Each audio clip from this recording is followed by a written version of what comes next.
Welcome back to the Fan Channel Review Show. Hit the like and the share buttons and make sure you are subscribing. A number of videos to jump into today. Make sure you're following all the content creators, as I always say.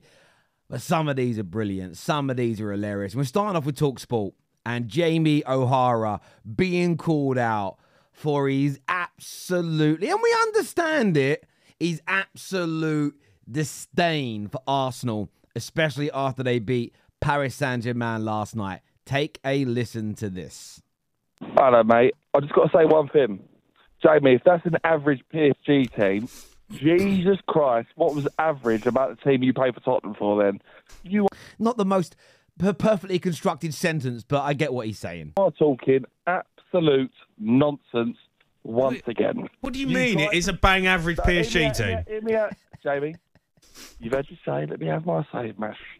You tried to Oh, he's triggered. Jamie's triggered. bait Jason on Saturday after the game saying Chelsea going to win the league.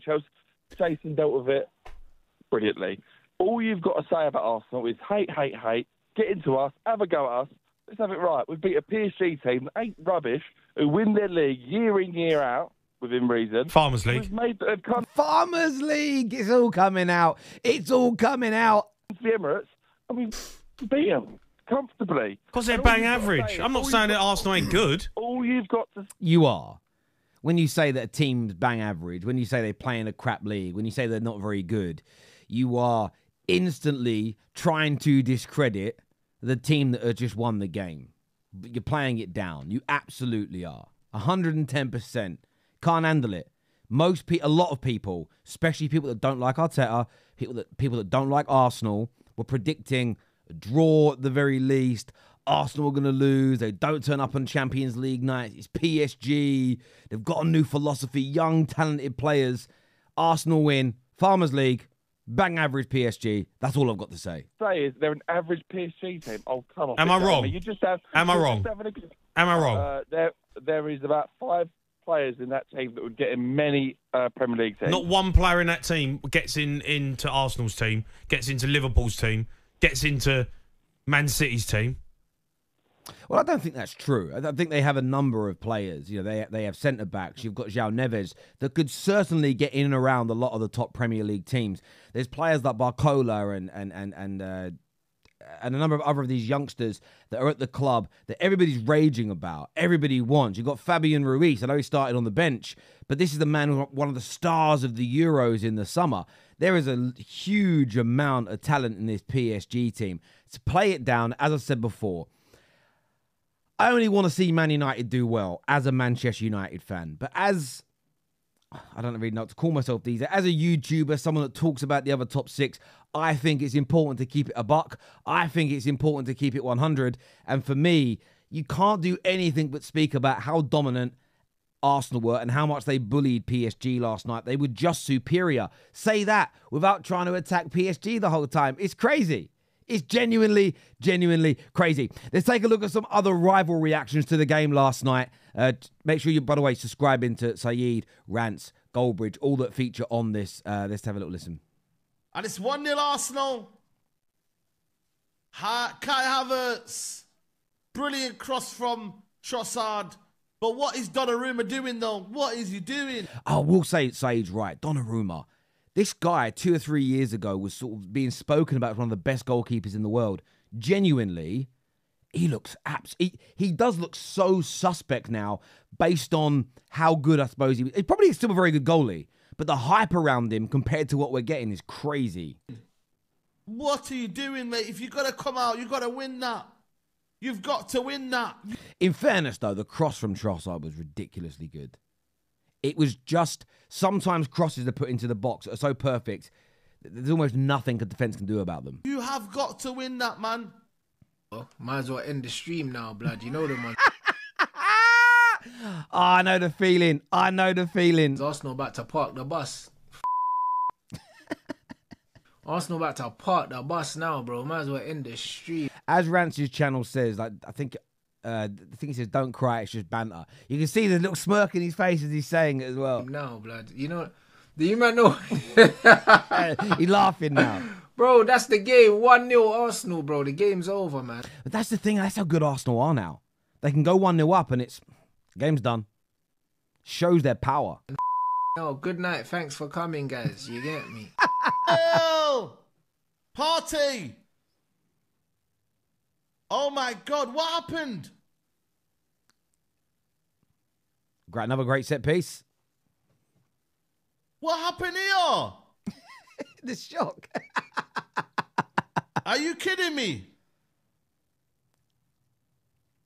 Wow, man. Arsenal are 2-0 up. It's not a great cross. Still gone in! Oh, it's 2-0. Oh, it wasn't even a good cross. So I disagree with Mark. I think it was a good cross. They didn't really have a first man for a lot of the free kicks. They were almost trying to put extra bodies in the pack behind that normally score the goals. And I think Bukayo Saka's gone for a not near post, but knocked it a little bit shorter for oncoming runners. And it's caused that confusion. But Thomas has come to the party with a packet of crisps and a slice of cake. Hang on. Who turns up to a party with a slice of cake? You leave with one. Who turns up with a slice of cake? If I invite someone to my house for a party and they turn up with a slice of cake, I'm calling the police, bruv. It's Thomas' party. The Look at Rancy's face.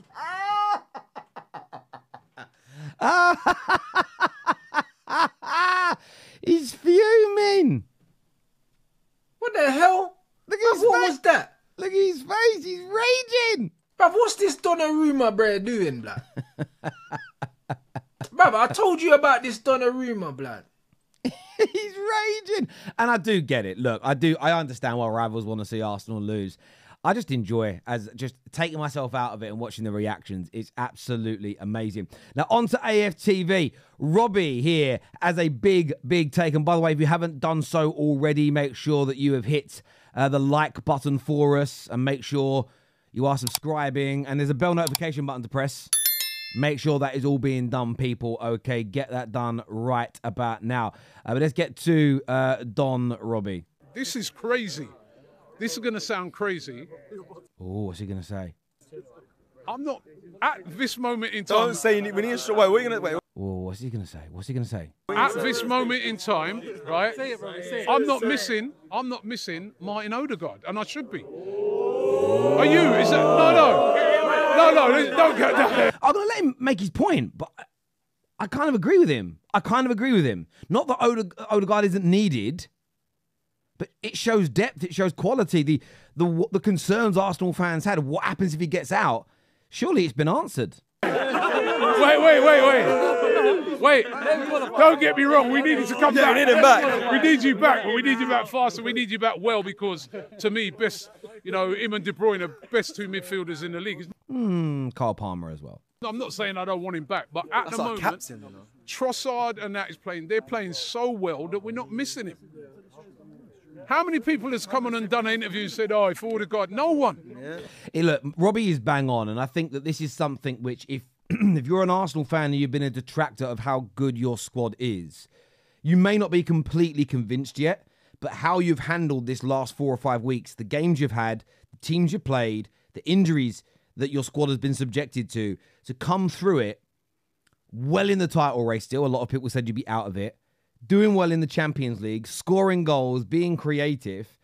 Maybe it just shows that Edu and Arteta do know what it is that they are doing. But look, I want to get your views and I want to get your opinions in the comments section below.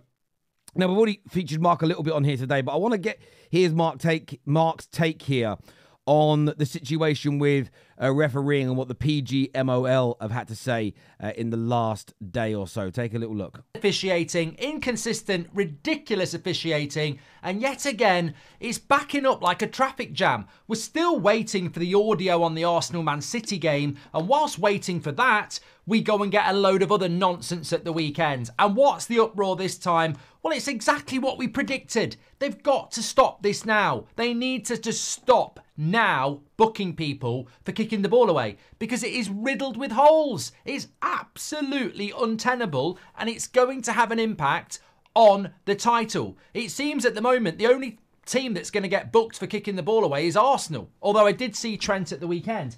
But I'd say they're booking about 30% of people who are doing it and 70% are getting away. That's not the way to run any new venture, and it's certainly not the way to run some sort of respect campaign for the game. Look, Mark is spot on here. You know, Mark is absolutely right, and it's unbelievable the way they're doubling down on all the times that players don't get booked for kicking it away. There is some pony excuse. Well, he's not delaying the restart because a player is on the floor, or maybe he didn't hear the whistle. Yeah, maybe they made a mistake there, but it's rare that they're going to make that mistake. No, it isn't. They are. The only thing Mark's wrong about, I think they're booking less than 30% of people that do it. And it appears that Arsenal have got a target on their back on this. And they're just not willing to admit that the initiative or their implementation of it has been poor. And it is damaging to the game. It absolutely is. You cannot be booking player A and then not player B, C, D, E, F, and G. But then suddenly H and I get booked. And then nobody up until X gets booked again. It's ridiculous. It isn't fair. It damages the integrity of the game. And I'm glad Goldbridge is calling out more content creators, more journalists, more pundits, more hosts, more TV channels, more radio stations have to get on this. The problem is most don't seem to care unless it hurts their team, and the broadcasters appear to be in bed with the PGMOL. We've obviously seen Bruno's decision rightfully overturned, but because the focus on Man United right now is so heavily on Ten Hag, it isn't getting any airtime. I went through TalkSPORT yesterday, the biggest radio station in the UK. There isn't a single clip that's been put out since it's been rescinded. You know for a fact, this would be getting airtime if it was any other club. Why? And I think it's almost like a sacrificial lamb. Look, we can admit that was a bad mistake. Rescind it. Let's put it so it goes under the radar because of all the attention around Man United at the moment. And then we can use it as a case in point for, yes, we do admit our mistakes. Not the big ones, though. Not the ones that have got the whole world talking. Why?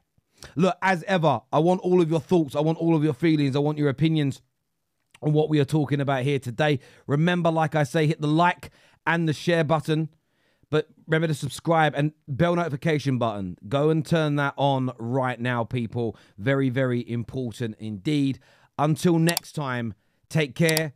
Goodbye. That sound was a little bit delayed. Why did it come through so late? Look after yourselves, and we'll see you all again soon. Peace.